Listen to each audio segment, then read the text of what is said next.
Hello everyone, welcome to my channel Cosmopolitan Education. I am here again with another video of the chapter Why Do We Fall Ill. In the last video we have covered some topics from the chapter. We have talked about the prevention measures, we have talked about the means of spread, we have talked about the vectors also. So in this video we are going to cover the topic use of antibiotics. So if anybody is suffering from any type of disease, yes, of course we don't want us to be suffering, to have any type of infection. But if by chance we are suffering from any type of disease, in that case what we will do, we should take some medicines, yes, of course. And as the diseases are concerned, so most of the diseases which are which can be seen in your localities very frequently, either they are bacterial diseases or they are viral infections or viral diseases. So if we talk about the growth of bacteria and viruses in our body, as we have already understood this thing, that they can enter with the help of some mediums, they can be transmitted, the bacteria or the viruses, they can be transmitted in our body from the infected person.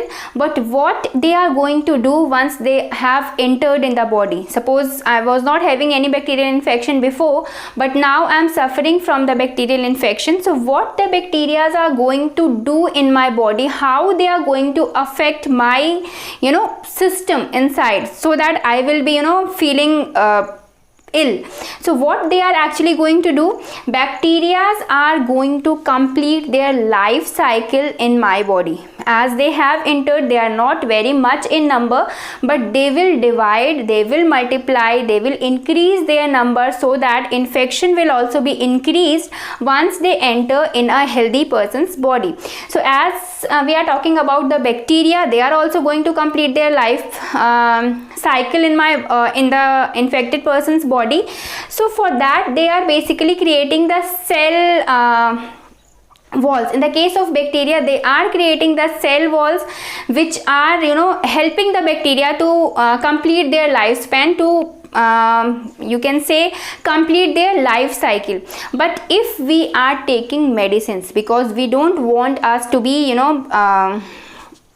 suffered from the disease, so what we will do, yes, we will take some medicines. So in the case of bacterial infection, what are the medicines which we take very easily?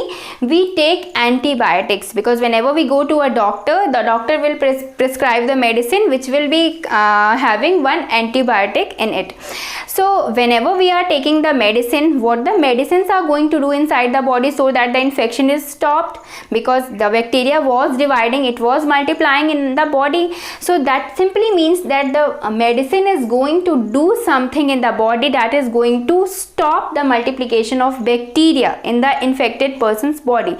So what this antibiotic is going, as the bacteria was dividing in the body, it was making cell walls.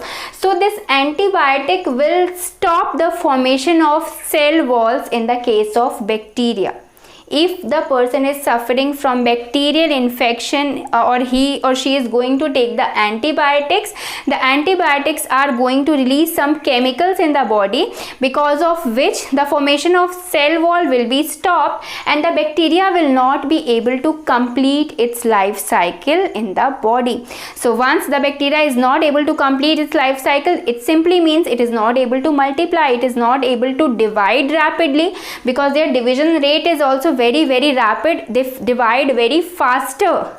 So once they have entered in the person's body and they are multiplying very fastly, but with the help of antibiotics we can stop their life cycle and they will not be dividing anymore. So that what will happen, their number will be decreased slowly actually.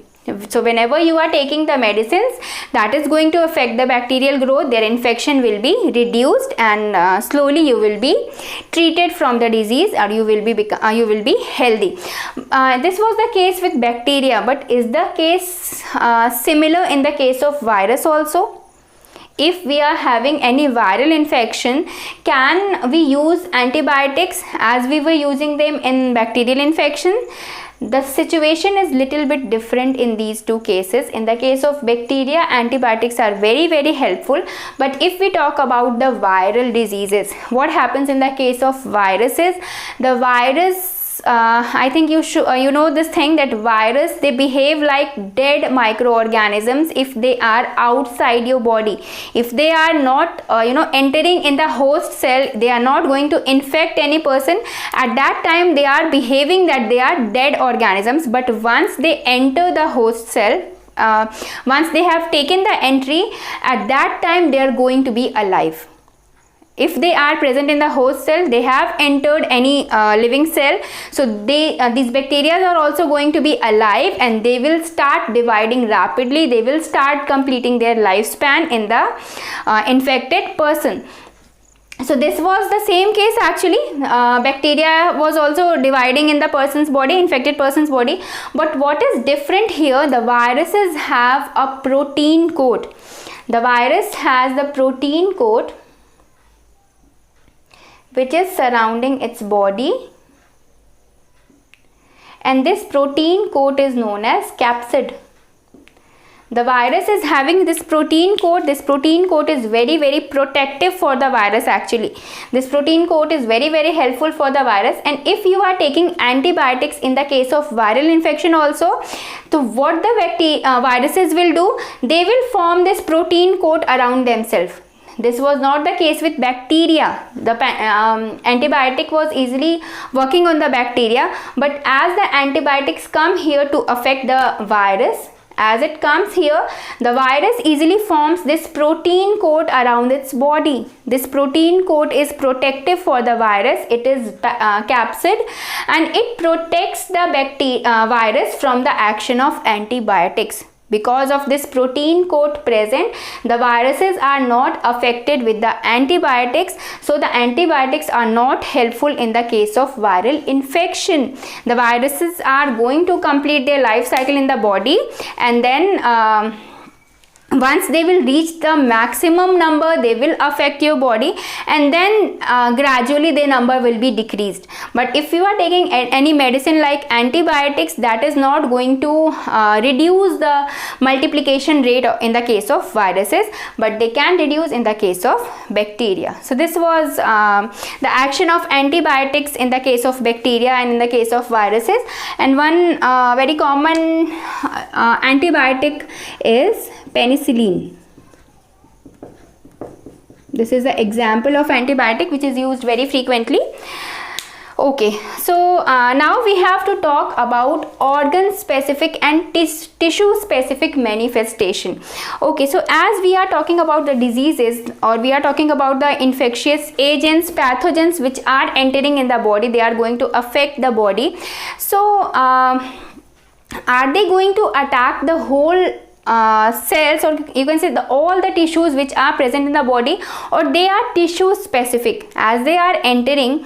So are they going to affect our all parts together, all parts you can say at the same time, or they are going to affect it slowly? One organ will be affected, then another organ will be affected. What is the case actually?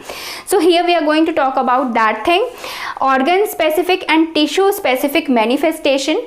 So what happens, just try to understand their site of action, the point or the target upon which the microorganism is going to act upon. It simply depends upon the point of entry. What is their point of entry, from which part they are going to enter in your body? That is going to decide that which organ will be affected by them priorily. Okay, so that simply depends on the site of entry. As for example, if the microorganism is entering through the air, if it is entering from the air, it will go to the lungs. As we are breathing, the air is going inside the lungs. So in the same way, if microorganisms are present in the air, they will also go inside the lungs, and the disease which can be formed like this is TB. Tuberculosis is the example of the disease for which the bacteria are entering from the air and they directly go to the lungs. And in another case we can see that from the mouth, if the microorganisms are entering from the mouth, they will go to the gut, of course they will go to the intestine, and they can also go to the liver. Virus causing jaundice, the virus which causes the jaundice, it actually works upon the liver and it affects us, it affects our body. And typhoid, it is caused by the microorganism which is present in the gut. So that's why vomiting and these things are seen in this disease, typhoid. And as we have talked about these situations, but this situation is not universal. There are chances that the microorganism, it is going to enter in the body from any particular organ, from any particular part, and it is going to affect that organ first. But this is not universal case, as we have example of one more disease, that is HIV, human immunodeficiency virus. This is actually the virus which is going to cause the disease AIDS.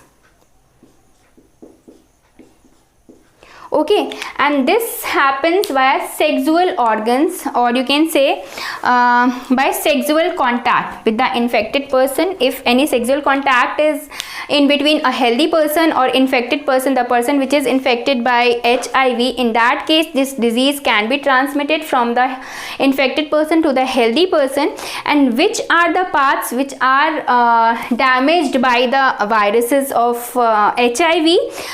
First of all, from lymph to nodes, the virus, they can travel from lymph to nodes, and after that they will affect or they will be reaching all over the body. Because what happens in this disease, our immune system weakens. Actually our immune system is not that much strong, and if the whole immune system is becoming weak, that simply means whole body is being affected by the virus. So this is not the universal case that any entering microorganism, it will affect only one or two parts or one or two organ of the body. In some situations we have examples of those types of microorganisms also, which enter from any they can enter from any point in your body, but they are going to affect the whole parts which are present inside the body. So these were the things under the topic organ specific and tissue specific manifestation. In this video we have talked about uses of antibiotics, what are their effects in the case of bacteria or in the case of viruses. We have talked about the tissue specific or organ specific manifestations. We have talked about those examples also in which the virus or the bacteria is going to affect any particular organ. And we have talked about another example, that is HIV, that is also viral infection, but in that case the virus is going to affect the whole body. So I think these things are clear, you have understood about these things. Next topics we will be covering in the next video. Thank you for watching this one. Stay connected.